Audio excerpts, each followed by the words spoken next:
السلام علیکم ورحمۃ اللہ۔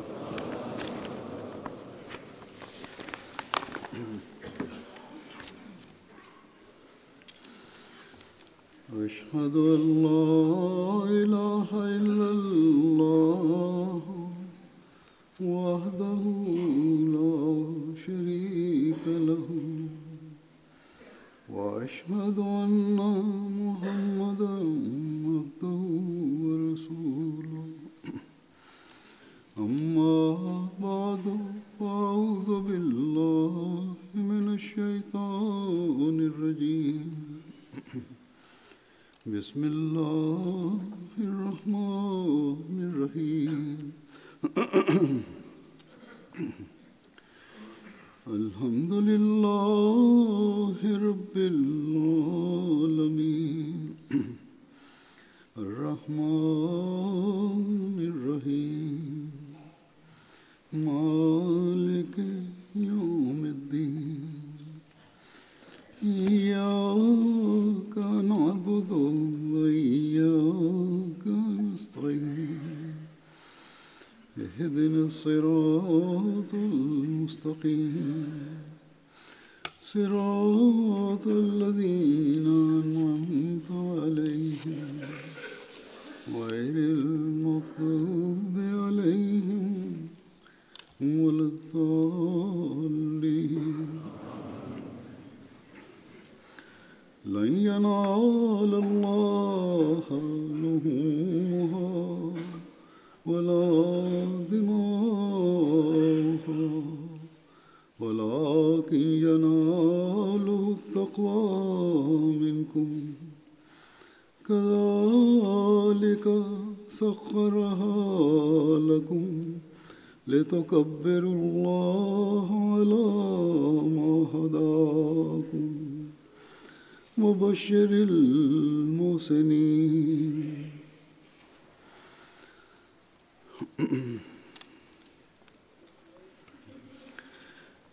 اس آیت کا ترجمہ یہ ہے کہ ہرگز اللہ تعالیٰ نہ اللہ تک نہ ان کے گوشت پہنچیں گے اور نہ ان کے خون، لیکن تمہارا تقویٰ ان تک پہنچے گا۔ اسی طرح اس نے تمہارے لیے انہیں مسخر کر دیا ہے تاکہ تم اللہ کی بڑائی بیان کرو، اور اس بنا پر کہ جو اس نے تمہیں ہدایت عطا کی اور احسان کرنے والوں کو خوشخبری دے دے۔ یہ آیت قربانیوں کے مضمون کو بیان کرنے والی آیات میں سے ہے، اور حج کے مضمون کو بیان کرنے والی آیات کے ساتھ یہ رکھی گئی ہے۔ مسلمانوں کو یہ بھی حکم ہے کہ جنہیں اللہ تعالیٰ نے توفیق دی ہوئی ہے وہ چاہے حج کے لیے جائیں یا نہ جائیں، وہ قربانی کرنے کی توفیق کی وجہ سے جانوروں کی قربانی ضرور کریں ان دنوں میں۔ چنانچہ اسی وجہ سے دنیا میں کروڑوں مسلمان عید الاضحیٰ جو حج اور حضرت ابراہیم اور حضرت اسماعیل علیہ السلام کی قربانی کے حوالے سے منائی جاتی ہے، اس میں جانوروں کی قربانیاں کرتے ہیں۔ لیکن صرف جانوروں کی قربانی کرنے سے انسان اللہ تعالیٰ کی نظر میں مقبول نہیں ٹھہرتا، بلکہ اللہ تعالیٰ نے اس آیت میں یہ مضمون بیان فرمایا ہے اور مومنوں کو اس طرح توجہ دلائی ہے کہ اصل چیز تمہارے دلوں کی پاکیزگی اور تقویٰ ہے، جس کی اللہ تعالیٰ قدر فرماتا ہے۔ بس ایک مومن اس بات پر خوش نہ ہو جائے کہ میں نے عید پر اتنے موٹے اور اتنے قیمتی جانور کی قربانی دی۔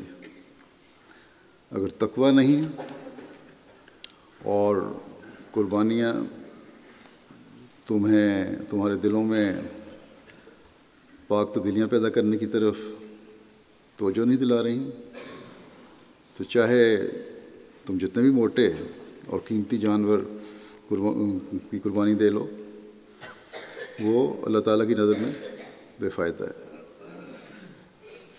اس مضمون کی حکمت اور اس کی گہرائی اور تفصیل حضرت مسیح موعود علیہ الصلوۃ والسلام نے مختلف جگہوں میں بیان فرمائی ہے۔ چنانچہ اس حوالے سے میں آپ کے پاس حوالے پیش کرتا ہوں۔ اس بات کو بیان فرماتے ہوئے کہ اسلام نام ہے اپنی روح کی کامل رضا کے ساتھ، اپنی روح کو کامل رضا کے ساتھ خدا تعالیٰ کے قدموں میں رکھ دینا، یا اپنے آپ کو ذبح کرنے کے لیے پیش کر دینا۔ فرماتے ہیں کہ یہ مقام خدا تعالیٰ کی کامل معرفت کے بعد ملتا ہے۔ اور کامل معرفت کس طرح حاصل ہوتی ہے، اس بارے میں آپ فرماتے ہیں کہ خوف اور محبت اور قدردانی کی جڑ معرفت کاملہ ہے۔ بس جس کو معرفت کاملہ دی گئی اس کو خوف اور محبت بھی کامل دی گئی،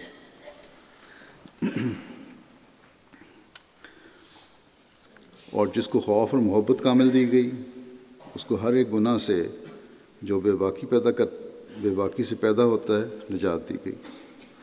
بس اللہ تعالیٰ کی محبت، اس کا خوف اور اس کے مقام اور اس کی ذات کی پہچان، یہ چیزیں ہیں جو معرفت پیدا کرتی ہیں۔ اور جب یہ معرفت پیدا ہوتی ہے تو پھر انسان ہر گناہ سے بچتا ہے، اور اللہ فرماتے ہیں کہ پھر انسان کو گناہوں سے نجات مل جاتی ہے، کیونکہ اس کو اللہ تعالیٰ کی ذات کا صحیح فہم اور ادراک حاصل ہو جاتا ہے۔ آپ فرماتے ہیں پس ہم اس نجات کے لیے نہ کسی خون کے محتاج ہیں اور نہ کسی صلیب کے حاجت مند، اور نہ کسی کفارے کی ہمیں ضرورت ہے، بلکہ صرف ایک قربانی کے محتاج ہیں جو اپنے نفس کی قربانی ہے، جس کی ضرورت کو ہماری فطرت محسوس کر رہی ہے۔ ایسی قربانی کا دوسرے لفظوں میں نام اسلام۔ نفس کی قربانی ہو تو تبھی انسان صحیح مسلمان بنتا ہے۔ فرماتے ہیں کہ اسلام کے معنی ہیں ذبح ہونے کے لیے گردن آگے رکھ دینا، یعنی کامل رضا کے ساتھ اپنی روح کو خدا کے آستانے پر رکھ دینا۔ یہ فرمایا کہ یہ پیارا نام تمام شریعت کی روح اور تمام احکام کی جان ہے۔ ذبح ہونے کے لیے اپنی دلی خوشی اور رضا سے گردن آگے رکھ دینا کامل محبت اور کامل عشق کو چاہتا ہے۔ خوشی اور رضا سے گردن تبھی انسان پیش کرتا ہے، یا کہ قربانی تبھی دی جاتی ہے جب محبت بھی کامل ہو اور عشق بھی کامل ہو۔ اور فرمایا کہ کامل محبت معرفت کو چاہتی ہے۔ بس اسلام کا لفظ اسی بات کی طرف اشارہ کرتا ہے کہ حقیقی قربانی کے لیے کامل معرفت اور کامل محبت کی ضرورت ہے، نہ کسی اور چیز کی ضرورت۔ اسی کی طرف خدا تعالیٰ قرآن شریف میں اشارہ فرماتا ہے، لن ینال اللہ لحومها ولا دماؤها ولکن ینالہ التقوی منکم، یعنی تمہاری قربانیوں کے نہ تو گوشت میرے تک پہنچ سکتے ہیں اور نہ خون، بلکہ صرف یہ قربانی میرے تک پہنچتی ہے۔ کیا قربانی ہے؟ کہ تم مجھ سے ڈرو اور میرے لیے تقوی اختیار کرو۔ بس یہ نقطہ اور فلسفہ سمجھنا ضروری ہے۔ اللہ تعالیٰ کوئی ایسی چیز نہیں ہے جو خوفناک ہو اور تبھی کہہ رہے ہیں مجھ سے ڈرو، اس لیے یہ خوفناک ہے اس لیے اسے خوف کھانا ضروری ہے، نہیں، بلکہ اللہ تعالیٰ کا خوف ایسا ہے جو کسی انتہائی پیار کے رشتے کے ناراض ہونے سے ہوتا ہے۔ جیسے بچے کو اگر ماں کا خوف ہے کہ وہ ناراض نہ ہو جائے، تو پھر اس لیے نہیں کہ ماں کوئی خوفناک چیز ہے، بلکہ ماں جیسا پیار کہیں نہیں ملتا، بلکہ بچے کا ایک خاص تعلق ہوتا ہے ماں کے ساتھ، اس وجہ سے وہ اس کی ناراضگی مول نہیں لے سکتا، اس کی ہر بات کی قدر کرنا جانتا ہے۔ بڑی عمر کو پہنچ کر بھی ماں باپ سے محبت کرنے والے بچے نہیں چاہتے کہ ماں باپ ناراض ہوں، اور ان کو راضی رکھنے کے لیے ہر کوشش کرتے ہیں۔ یا دنیاوی محبتوں میں دیکھتے ہیں ہم، جو عارضی محبتیں ہیں، کیا کچھ محبوب کے نخرے برداشت کرنے کے لیے بعض دنیا دار نہیں کر رہے ہوتے۔ یہ عارضی محبتیں ہیں جس کی ایک وقت میں انتہا ہوتی ہے، اور پھر اکثر ایک وقت میں ایسی محبتیں پھر ختم بھی ہو جاتی ہیں۔ لیکن خدا تعالیٰ کی محبت ایسی ہے جو دنیا و آخرت سنوارنے کی والی ہے۔ بس یہ خوف جو خدا تعالیٰ کا ہے، جو اللہ تعالیٰ کہتا ہے ان دلوں میں پیدا کرو، یہ محبت کی وجہ سے ہے، یہ خدا تعالیٰ کے مقام کی قدر کی وجہ سے ہے۔ آپ علیہ السلام نے فرمایا کہ جب تک خدا تعالیٰ کی معرفت حاصل نہ ہو، اس کا خوف حقیقی خوف نہیں ہو سکتا۔ یہی وجہ ہے کہ بہت سے گناہ انسان اس لیے کرتا ہے کہ خدا تعالیٰ کی معرفت اسے نہیں ہے۔ اسی طرح زبانی محبت کا دعویٰ تو ہے اللہ تعالیٰ سے، لیکن اکثر اوقات دنیاوی چیزوں کی محبت خدا تعالیٰ کی محبت پر غالب آ جاتی ہے۔ اس لیے انسان عارضی دنیاوی فائدوں کے لیے اللہ تعالیٰ کے احکامات بھول جاتا ہے، پھر اللہ تعالیٰ کو سب طاقتوں کا مالک تو کہا جاتا ہے، لیکن دنیاوی مالکوں کو خوش کرنے کے لیے اللہ تعالیٰ کے حکموں کو بسا اوقات اس سے کچھ ڈال دیا جاتا ہے۔ اکثر اوقات ایسی پکی عادتیں بھی ہو جاتی ہیں انسانوں کو، وہ بالکل لاپرواہ ہو کر کام کر رہا ہوتا ہے، خیال ہی نہیں آتا کہ کوئی خدا بھی ہے جو مجھے دیکھ رہا ہے اور جس کی مجھ پر نظر ہے۔ بس آپ نے فرمایا کہ جو اللہ تعالیٰ کی کامل معرفت رکھتے ہیں وہ اس کے خوف اور اس کی محبت کے بھی اعلیٰ معیار رکھتے ہیں، اور یہ معیار رکھنے والے پھر گناہ کرنے میں بے باک نہیں ہوتے، وہ ان گناہوں سے پاک ہوتے ہیں۔ وہ دن رات اس فکر میں ہوتے ہیں کہ اپنے محبوب کو کس طرح راضی رکھیں، اس کے حکموں کی تعمیل ہر وقت کرنے کے لیے کوشاں ہوتے ہیں، دنیاوی مفادات کو اللہ تعالیٰ کے احکامات پر ترجیح نہیں دیتے، اور اس کے لیے اپنے نفس اور اپنی خواہشات کی قربانی بھی دینی پڑے تو دیتے ہیں۔ اور اس قربانی کا نام ہی آپ نے فرمایا کہ اسلام ہے، یا ہمارے عہد بیت میں جو ہم کہتے ہیں کہ دین کو دنیا پر مقدم رکھوں گا، تو یہ دین کو دنیا پر مقدم رکھنے کا حقیقی معیار اس وقت حاصل ہوتا ہے جب اللہ تعالیٰ کے مقام کی، اس کی ذات کی معرفت حاصل ہو، اور یہ بھی واضح ہو جیسا کہ آپ نے فرمایا کہ نفس کی قربانی اور دین کو دنیا پر مقدم رکھنے کا جو عہد ہے یہ کسی مجبوری یا بے دلی کے ساتھ نہ ہو، بلکہ اپنی دلی خوشی اور رضا سے ہو۔ آپ نے فرمایا کہ اس وقت پیدا ہوتا ہے جب انسان اللہ تعالیٰ کا تقوی اختیار کرنے والا ہو۔ اس مضمون کو آپ نے اور جگہ بھی بیان فرمایا ہے دوسری کتابوں میں۔ ایک جگہ آپ فرماتے ہیں کہ خدا تعالیٰ نے شریعت اسلام میں بہت سے ضروری احکام کے لیے نمونے قائم کیے ہیں، چنانچہ انسان کو یہ حکم ہے کہ وہ اپنے تمام قوتوں کے ساتھ اور تمام وجود کے ساتھ خدا تعالیٰ کی راہ میں قربان ہو۔ بس ظاہری قربانیاں اسی حالت کے لیے نمونہ ٹھہرائی گئی ہیں، لیکن اصل غرض یہی قربانی ہے، جیسا کہ فرماتا ہے لن ینال اللہ لحومها ولا دماؤها ولکن ینالہ التقوی منکم۔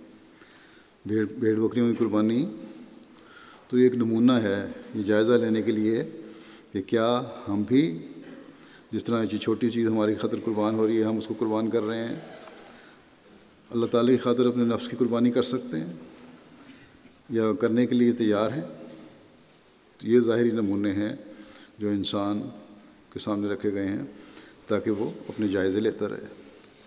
آپ فرماتے ہیں کہ یعنی خدا کو تمہارے، اس کا ترجمہ کرتے ہوئے آیت کا، خدا کو تمہاری قربانیوں کا گوشت نہیں پہنچتا اور نہ خون پہنچتا ہے، مگر تمہاری تقویٰ اس کو پہنچتی ہے۔ یعنی اس سے اتنا ڈرو کہ گویا اس کی راہ میں مر ہی جاؤ، اور جیسے تم اپنے ہاتھ سے قربانیاں ذبح کرتے ہو اسی طرح تم بھی خدا کی راہ میں ذبح ہو جاؤ۔ جب کوئی تقویٰ اس درجے سے کم ہے تو وہ ابھی ناقص ہے۔ پھر ظاہری قربانیوں اور ظاہری نماز روزہ اور عبادتوں کی حکمت بیان کرتے ہوئے کہ یہ کیوں رکھی گئی ہیں، ایک جگہ مزید وضاحت بیان فرمائی آپ نے۔ آپ فرماتے ہیں کہ ظاہری نماز اور روزہ اگر اس کے ساتھ اخلاص اور صدق نہ ہو کوئی خوبی اپنے اندر نہیں رکھتا۔ جوگی اور سنیاسی بھی اپنی جگہ بڑی بڑی ریاستیں کرتے ہیں۔ اکثر دیکھا جاتا ہے کہ ان میں سے بعض اپنے ہاتھ تک سکھا دیتے ہیں۔ جوگی جو ہیں ایسی ریاستیں ان کی ہوتی ہیں، اپنے ایک جگہ پوزیشن پہ ہاتھ رکھیں گے، وہیں رکھیں گے کئی دن کئی مہینے، ان کے ہاتھ سوکھ جاتے ہیں۔ فرمایا کہ اور بڑی مشقتیں اٹھاتے ہیں اور اپنے آپ کو مشکلات اور مصائب میں ڈال لیتے ہیں، لیکن یہ تکالیف ان کو کوئی نور نہیں بخشتی۔ تکلیفیں تو ہیں لیکن اس سے ان کو کوئی نور نہیں حاصل ہوتا اور نہ کوئی سکینت اور اطمینان ان کو ملتا ہے، بلکہ اندرونی حالت ان کی خراب ہوتی ہے۔ وہ بدنی ریاست کرتے ہیں جس کو اندر سے کم تعلق ہوتا ہے اور کوئی اثر ان کی روحانیت پر نہیں پڑتا۔ اس ریاضت کا، اس کوشش کا، اس مشقت کو ڈالنے میں جو ڈالتے ہیں اپنے آپ کو، کوئی روحانی اثر ان کا نہیں ہوتا۔ فرمایا اسی لیے قرآن شریف میں اللہ تعالیٰ نے یہ فرمایا کہ لن ینال اللہ لحومها ولا دماؤها ولکن ینالہ التقوی، یعنی اللہ تعالیٰ کو تمہاری قربانیوں کا گوشت اور خون نہیں پہنچتا بلکہ تقوی پہنچتا ہے۔ اور حقیقت میں خدا تعالیٰ پوست کو پسند نہیں کرتا بلکہ وہ مغز چاہتا ہے۔ صرف ظاہری کھال اور ظاہری چمک دمک نہیں چاہیے بلکہ اصل مغز جو ہے وہ چاہتا ہے اللہ تعالیٰ۔ فرمایا کہ اب سوال یہ ہوتا ہے کہ اگر گوشت اور خون نہیں پہنچتا بلکہ تقویٰ پہنچتا ہے تو پھر قربانی کرنے کی کیا ضرورت ہے؟ اور اسی طرح نماز روزہ اگر روح کا ہے تو پھر ظاہر کی کیا ضرورت ہے؟ کیا ضرورت ہے نمازیں پڑھنے کی، روزے رکھنے کی؟ روح میں صرف ایک جذبہ پیدا ہو جانا چاہیے کہ ہم اللہ تعالیٰ کے آگے جھکتے ہیں، دل میں خیال کر لیا اور کافی ہے۔ فرمایا کہ اس کا جواب یہی ہے کہ یہ بالکل پکی بات ہے کہ جو لوگ جسم سے خدمت لینا چھوڑ دیتے ہیں ان کو روح نہیں مانتی، اور اس میں وہ نیاز مندی اور عبودیت پیدا نہیں ہو سکتی۔ اگر جسم کو مشقت نہیں ڈالو گے، روح کو جسم کو ساتھ نہیں چلاؤ گے یا جسم کو روح کے ساتھ نہیں چلاؤ گے تو پھر نیاز مندی اور عبودیت پیدا نہیں ہو سکتی۔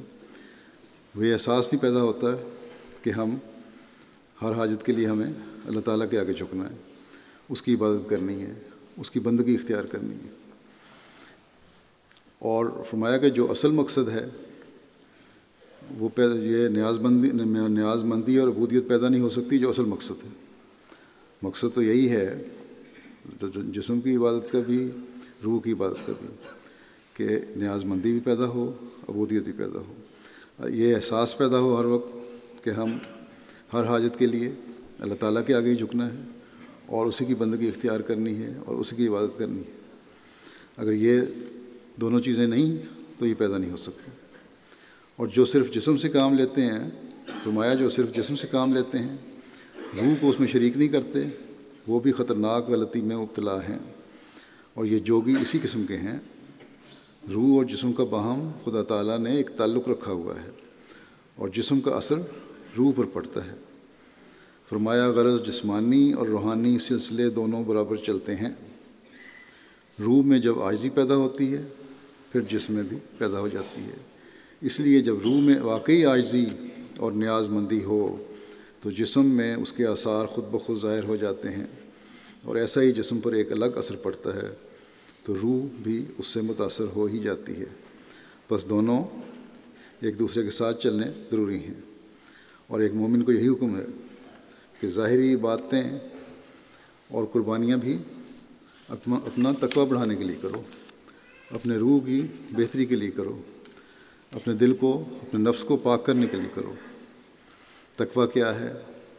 جو آخری مقصد ہے اور جو ہماری قربانیوں اور عبادتوں کو اللہ تعالیٰ کے حضور مقبول بناتا ہے، اس بارے میں بڑی وضاحت سے حضرت مسیح موعود علیہ الصلوۃ والسلام نے بے شمار جگہ اپنی تاریخ و تقریر میں بیان فرمایا ہے۔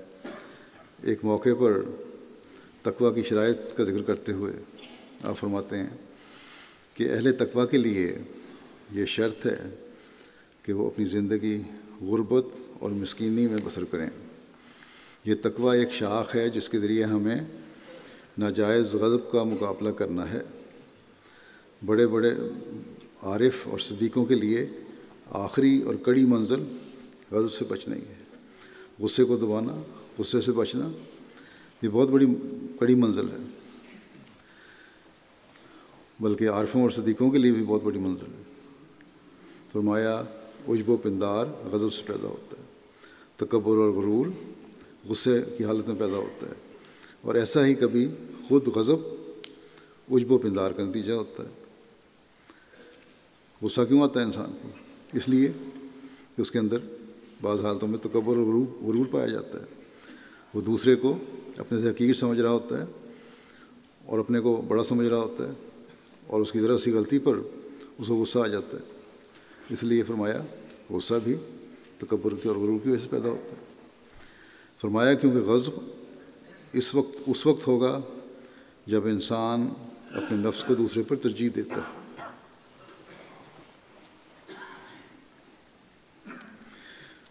بس جو لوگ جلد غصے میں آ کر لڑنے بھڑنے پر آمادہ ہو جاتے ہیں، ان کے لیے اس میں سوچنے کا مقام ہے۔ چاہے وہ گھریلو تعلقات میں غصہ ہے، میاں بیوی کے تعلقات میں ان کے غصے کے اظہار ہیں، یا اپنے معاشرتی تعلقات میں غصے کے اظہار ہیں، ہر جگہ جہاں بھی ہیں ان کو اس طرح توجہ دینی چاہیے، اور خاص طور پر اس قربانی کی عید میں اس طرح خاص توجہ دینی چاہیے کہ ہم اپنے غصے کو بھی قربان کریں اور اپنے نفس کو قربان کر کے اس کو بہتر بنائیں۔ فرمایا کہ کیونکہ غضب اور اس وقت ہوگا جب انسان اپنے نفس کو دوسرے پر ترجیح دیتا ہے۔ فرمایا میں نہیں چاہتا کہ میری جماعت والے آپس میں ایک دوسرے کو چھوٹا یا بڑا سمجھیں، یا ایک دوسرے پر غرور کریں، یا نظر استخفاف سے دیکھیں۔ خدا جانتا ہے کہ بڑا کون ہے یا چھوٹا کون ہے۔ یہ ایک قسم کی تحقیر ہے جس کے اندر حقارت ہے۔ ڈر ہے کہ یہ حقارت بیج کی طرح بڑھے اور اس کی ہلاکت کا باعث ہو جائے۔ فرمایا کہ بعض آدمی بڑوں کو مل کر بڑے ادب سے پیش آتے ہیں، بڑی عزت و احترام سے پیش آتے ہیں، لیکن بڑا وہ ہے جو مسکین کی بات کو مسکینی سے سنے، اس کی دلجوئی کرے، اس کی بات کی عزت کرے، کوئی چڑ کی بات منہ پر نہ لاوے کہ جس سے دکھ پہنچے۔ خدا تعالیٰ فرماتا ہے وَلَا تَنَابَزُوا بِالْأَلْقَابِ بِئْسَ الْاسْمُ الْفُسُوقُ بَعْدَ الْإِیمَانِ وَمَن لَّمْ يَتُبْ فَأُولَٰئِکَ هُمُ الظَّالِمُونَ۔ اور ایک دوسرے کو برے ناموں سے یاد نہ کرو، ایمان کے بعد فسوق کا داغ لگنا بہت بڑی بات ہے، بہت برا ہے، اور جس نے توبہ نہ کی تو یہی لوگ وہ ہیں جو ظالم ہیں۔ فرمایا کہ تم ایک دوسرے کا چڑ کے نام نہ لو، یہ فعل فساق و فجار کا ہے۔ جو شخص کسی کو چڑھاتا ہے وہ نہ مرے گا جب تک وہ خود اسی طرح مبتلا نہ ہوگا۔ فرمایا اپنے بھائیوں کو حقیر نہ سمجھو۔ جب ایک ہی چشمہ سے کل پانی پیتے ہو تو کون جانتا ہے کہ کس کی قسمت میں زیادہ پینا ہے؟ مکرم و معظم کوئی دنیاوی اصولوں سے نہیں ہو سکتا۔ خدا تعالیٰ کے نزدیک بڑا وہ ہے جو متقی ہے۔ ان اکرمکم عند اللہ اتقاکم ان اللہ علیم خبیر۔ تم میں سب سے زیادہ معزز اللہ کے نزدیک وہی ہے جو سب سے زیادہ متقی ہے، لیکن اللہ تعالیٰ دائمی علم رکھنے والا اور باخبر ہے۔ پھر اس بات کو بیان فرماتے ہوئے کہ سچی معرفت عاجزی اور انکساری سے آتی ہے، اس لیے انسان کو انتہائی عاجزی کے ساتھ خدا تعالیٰ کے حضور گرنا چاہیے اور اس سے ہی مدد بھی مانگنی چاہیے۔ آپ فرماتے ہیں کہ میرے نزدیک پاک ہونے کا یہ عمدہ طریق ہے، اور ممکن نہیں کہ اس سے بہتر کوئی اور طریق مل سکے کہ انسان کسی قسم کا تکبر اور فخر نہ کرے، نہ علمی، نہ خاندانی، نہ مالی۔ جب خدا تعالیٰ کسی کو آنکھ عطا کرتا ہے تو وہ دیکھ لیتا ہے کہ ہر ایک روشنی جو ان ظلمتوں سے نجات دے سکتی ہے وہ آسمان سے ہی آتی ہے۔ ظاہری آنکھ سے بھی ہم دیکھتے ہیں، اسی وقت استعمال ہوتی ہے جب روشنی ملتی ہے، اور یہ روشنی آسمان سے ہی آتی ہے، اور انسان ہر وقت آسمانی روشنی کا محتاج ہے، چاہے وہ روحانی روشنی ہے یا ظاہری روشنی ہے۔ فرمایا آنکھ بھی دیکھ نہیں سکتی جب تک سورج کی روشنی جو آسمان سے آتی نہ آئے۔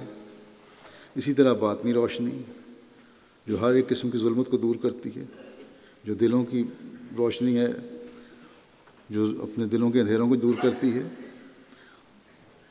اور اس کے بجائے تقوی اور طہارت کا نور پیدا کرتی ہے، دلوں کے اندھیروں کو دور کر کے، اور روشنی ایسی ہے جو تقوی اور طہارت کی روشنی ہے اور دلوں میں تقوی اور طہارت پیدا کرتی ہے، وہ بھی فرمایا کہ آسمان ہی سے آتی ہے۔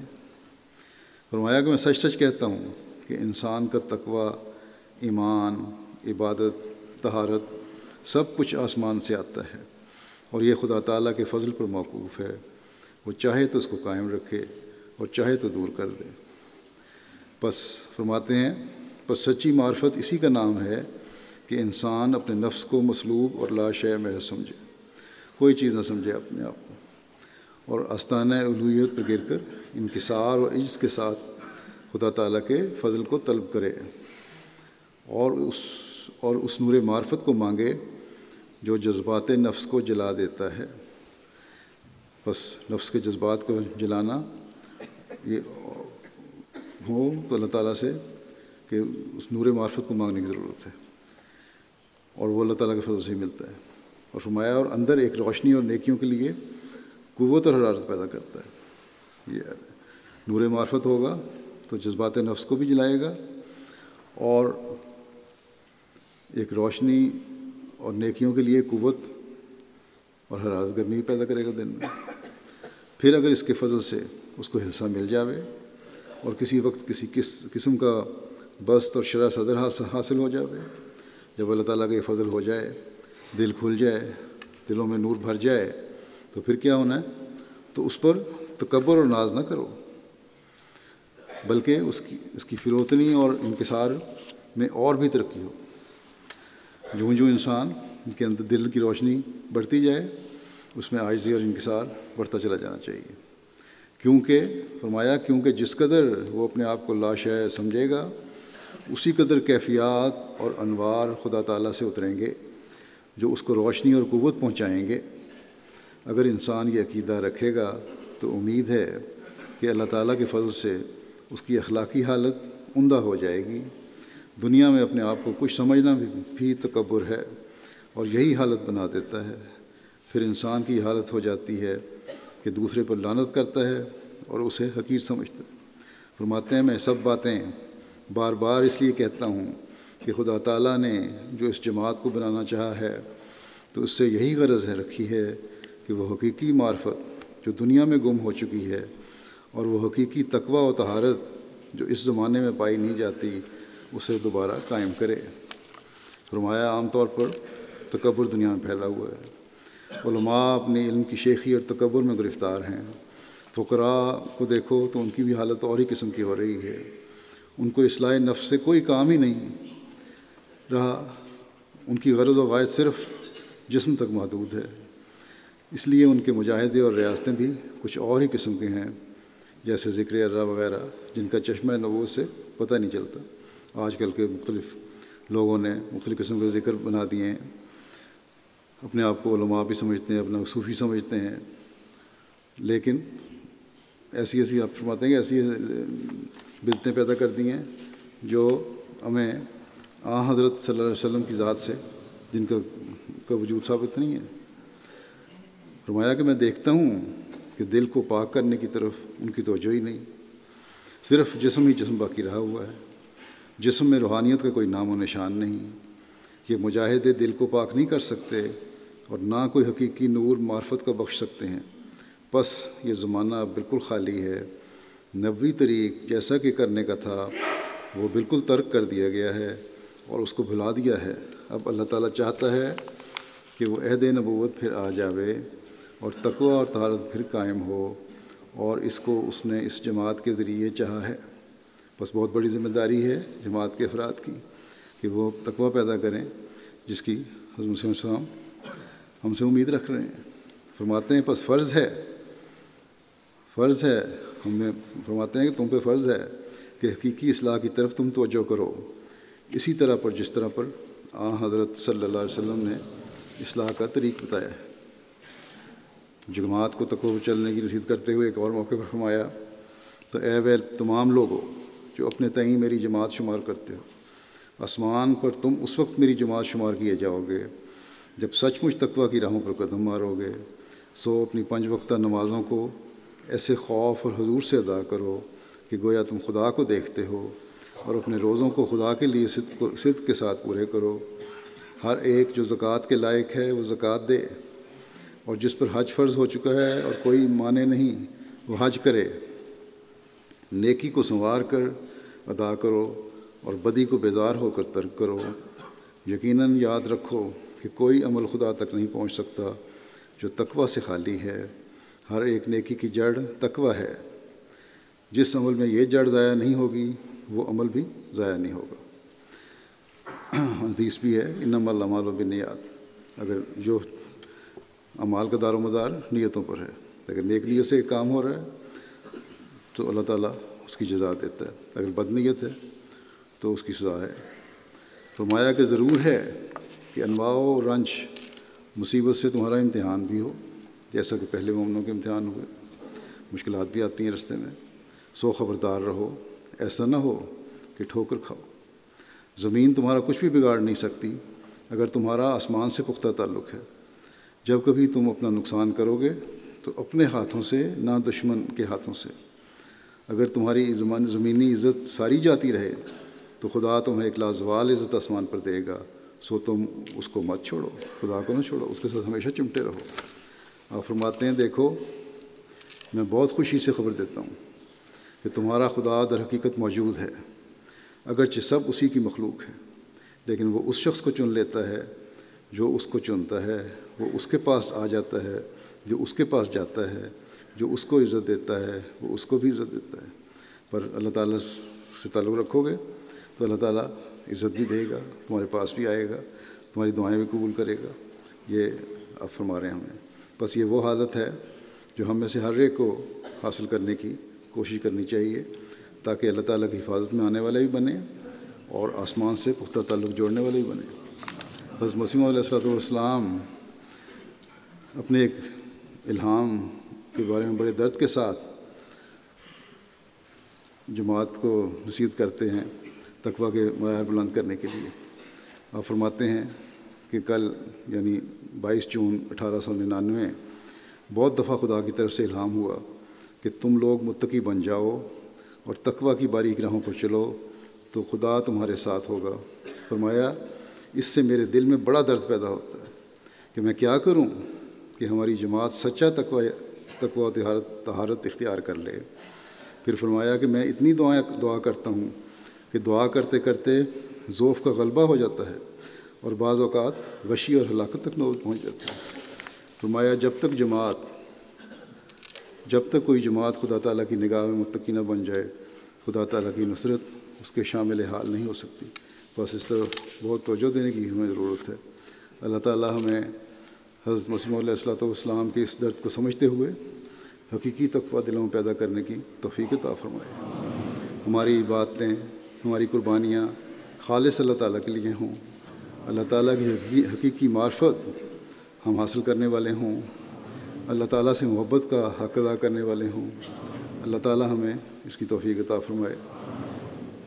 دعا ہم کریں گے، دعا میں اسیران راہ مولا کو یاد رکھیں۔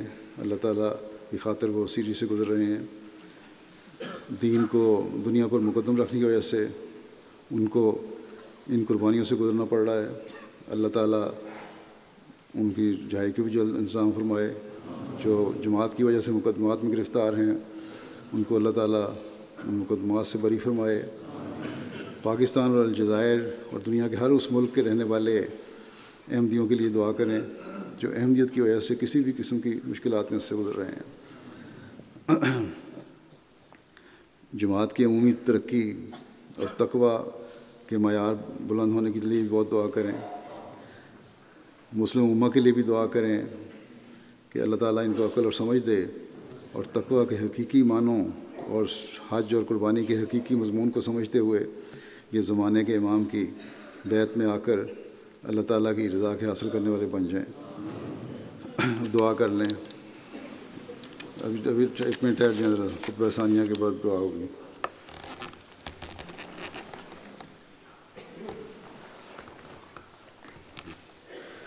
الحمد للہ نحمده ونستعینه ونستغفره ونؤمن به ونتوکل علیہ ونعوذ باللہ من شرور انفسنا ومن سیئات اعمالنا من يهده الله فلا مضل له ومن يضلل فلا هادي له ونشهد أن لا إله إلا الله ونشهد أن محمدا عبده ورسوله عباد الله رحمكم الله إن الله يأمر بالعدل والإحسان وإيتاء ذي القربى وينهى عن الفحشاء والمنكر والبغي يعظكم لعلكم تذكرون اذكروا الله يذكركم وادعوه يستجب لكم ولذكر الله أكبر۔ دعا کر لیں۔